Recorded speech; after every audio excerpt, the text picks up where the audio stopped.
সেটে আপনার গাড়ি যায় না, আর্টিস্টদের হেঁটে যেতে হয় অনেকটা পথ। তো রাতের বেলা অনেক বৃষ্টি হয়েছে, সেই চটের আগে থেকে হেঁটে আসতে হচ্ছে আমাদের মেইন স্পটে। আমার মনে আছে যে মোশাররফ ভাই তো খুব ফ্লেক্সিবল যে কোনো পরিবেশে, বাট আমরা তো ওই পরিবেশের সাথে অ্যাডজাস্ট না। পা দিচ্ছিলাম, পা কাদার মধ্যে একদম ডেবে যাচ্ছে, আর আমি চিৎকার করে কান্না করছিলাম, আমার মনে হয় এখনই পড়ে যাব। তো ওই মোমেন্টে মোশাররফ ভাই বলছে চোখ বন্ধ করে নিচে মনে করবি যে মানে কিছুই নাই, তুই হেঁটে যা। আমার মনে আছে পিছনে আমার মানে বাবা ক্যারেক্টার যে করছে সে আমাকে এক সাইডে ধরেছে, মোশাররফ ভাই ধরেছে, আশেপাশে সব আর্টিস্ট আমাকে মানে আমি খুব ভয় পেয়েছিলাম। ওই মোমেন্ট আমি কখনো ভুলবো না, কারণ গ্রামের ওই মানে এঁটেল মাটিগুলো এত পিছিল থাকে যে প্রতিটা মোমেন্ট আমার ভয় লাগছিল, বাট ভাইয়া ওয়াজ সো হেল্পফুল। সারাদিন আসলে শুট নিয়ে ব্যস্ত থাকা হয়। হ্যাঁ, নিজেকে টেক কেয়ারের জন্য, নিজেকে ভালো রাখার জন্য কোন জিনিসটা করতে ভালো লাগে? আমি নিজেকে ভালো রাখার জন্য অনেক বেশি গান শুনি। আমি মিউজিকের সাথে থাকতে পছন্দ করি। কাজের মতো থাকলেও দেখবেন যে যখন আমি 10 মিনিট গ্যাপ পাই, আমার সবসময় ইয়ারফোন থাকে কানে। আমি সারাদিন খুব গান শুনি, মিউজিকে থাকি, এটা আমাকে খুব ভালো লাগে। আপনি অনেকগুলো চরিত্র অভিনয় করেছেন, কাজের মধ্যে কোন চরিত্রটা আপনার কমফোর্টেবল মনে হয়েছিল নিগার চরিত্রের সাথে আমি অনেক বেশি মিশে গিয়েছিলাম। বকুলপুর সিজন 2 নিগার ক্যারেক্টার হয়তো আমি মিশে যাওয়ার কারণে আমি দর্শক থেকে অনেক ভালোবাসা পেয়েছি। মানে এই সময় এসে কাজ করার পরে আসলে গ্রামে যাওয়ার পর সেই নিগার নামে কানেক্ট করা, বা আমি যখন দেশের বাইরে গিয়েছি তখন আমি দেখেছি আমাদের প্রবাসী যে ভাইরা আছে তারা সেই নিগার নামে আমাকে কানেক্ট করেছে। আমার তখন মনে হয়েছে যে আমি ক্যারেক্টারটার সাথে খুব ভালো মিশেছি দেখে দর্শকরা আমাকে কানেক্ট করতে পেরেছে।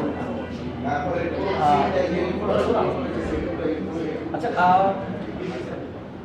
অনেকেই সিনেমায় আসতে চায় না, আমি একটু নিশু ভাইয়ের কথা জানবো। ঈদের নিশু ভাই আমাদের শাকিব খানের সাথে মুভি আসছে, সেই জিনিসটা কোনটা আগে দেখছে? এখনও ডিসাইড করা হয়নি, হয়তো একই দিনে দুটো দেখে ফেলবো। শাকিব খানের সব মুক্তি দেখা হয়েছিল, প্রিয়তম মুক্তি পেয়েছিল, দরদ মুক্তি পেয়েছিল, সব সিনেমা দেখা হয়েছিল।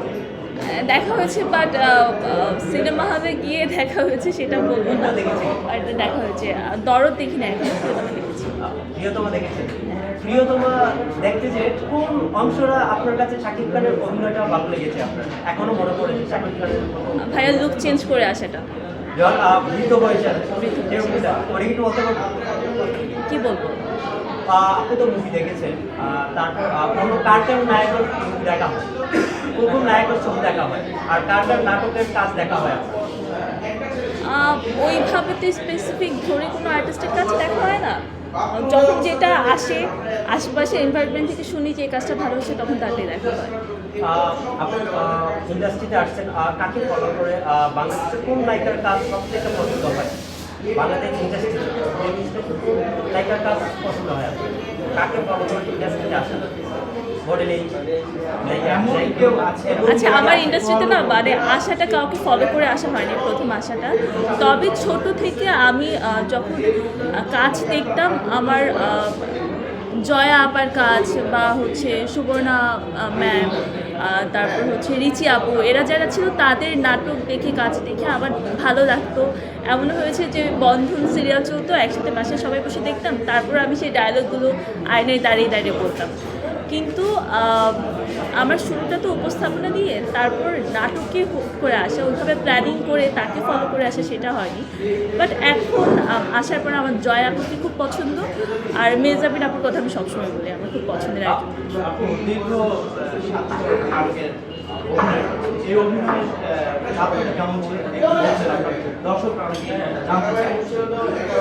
আচ্ছা, 700তম কি বকুলপুরের কথা বলছেন? আচ্ছা, বকুলপুরের পথ চলাটা অনেক দিনের, আর আমরা অনেক কষ্ট করে কাজটা করেছি, কারণ মানিকগঞ্জ গিয়ে একটা সিরিয়াল প্রতিদিনের সিরিয়াল করাটা সো টাফ। কিন্তু আপনাদের ভালোবাসা পাওয়াতে হয়তো আমাদের উৎসাহটাও ছিল, এতটুকু আসতে পেরেছে। একটা ফ্যামিলি হয়ে যায় তো। এই 700 পর্বে এতদিন কাজ করেছি, এর মধ্যে বেশ কিছু মানুষকে আমরা হারিয়েছি, কাছের মানুষ। এমনও মনে আছে যে আমরা শুটিংয়ে যখন যেতাম আমার বাসার পরের স্টপেজ ছিল রুমি ভাইয়ের বাসা। রুমি ভাই গাড়িতে উঠতো, ওঠার সময় হচ্ছে আদর করে আমার জন্য একটা চকলেট নিয়ে উঠতো। সেই রুমি ভাই এখন আর নেই, আজ বছর হয়ে গেল রুমি ভাই নেই। হিমু আপু নেই, যাদের বাড়িতে গিয়ে শুটিং করতাম সেই স্পট যার সেই মানুষটাও নেই। প্রোডাকশনের একজন ছিল যে সবসময় আমাদেরকে আগলে রাখতো, সেই মানুষটাও কিছুদিন আগে হারিয়েছে। এই 4টা মানুষকে আমরা এর মধ্যে হারিয়েছি। হয়ে যায় কি, একটা লং টাইম কাজ করতে গেলে একটা ফ্যামিলি হয়ে যায়, সেই ফ্যামিলি থেকে যখন আস্তে আস্তে মানুষ একটা একটা করে হারিয়ে যায়, সেটা আসলে অনেক খারাপ লাগে। তো জায়গাটা সুন্দর ছিল, সুন্দর থাকার কারণেই আসলে সিজন 2টা এত পপুলারিটি পেয়েছে এবং সিজন 3 খুব শীঘ্রই আসছে। আচ্ছা, অনেকেই ভক্তদের কাছ থেকে অনেকেই গিফট পায়, অনেক কিছু পায়। আপনি কি পেয়েছেন ভক্তদের কাছ থেকে? এমন কোনো স্মৃতি আছে যে ভক্তদের সাথে আপনার? আমি ভক্তদের কাছ থেকে অনেক চকলেট পাই, চকলেট পেয়েছি, ফুল পেয়েছি।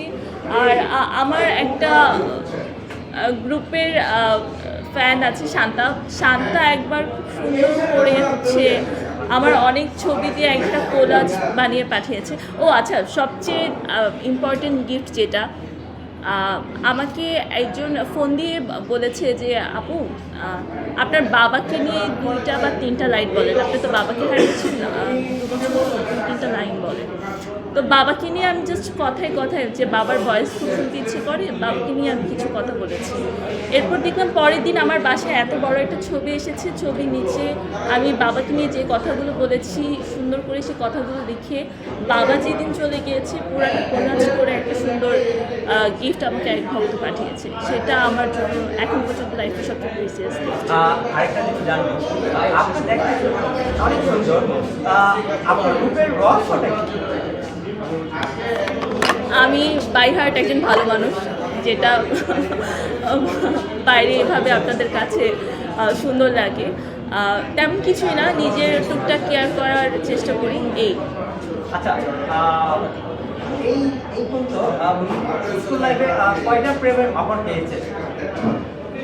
প্রেমের অফার স্কুল লাইফে, স্কুল লাইফে, কলেজ লাইফে থেকে শুরু করে কয়টা প্রেমের অফার পেয়েছেন এই পর্যন্ত?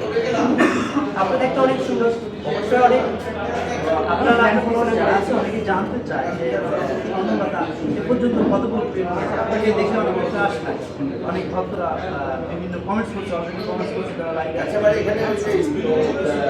এই বিষয়টা আপনি কি বলবেন যে কতটা প্রেম করেছেন এবং আপনার সুন্দরের যে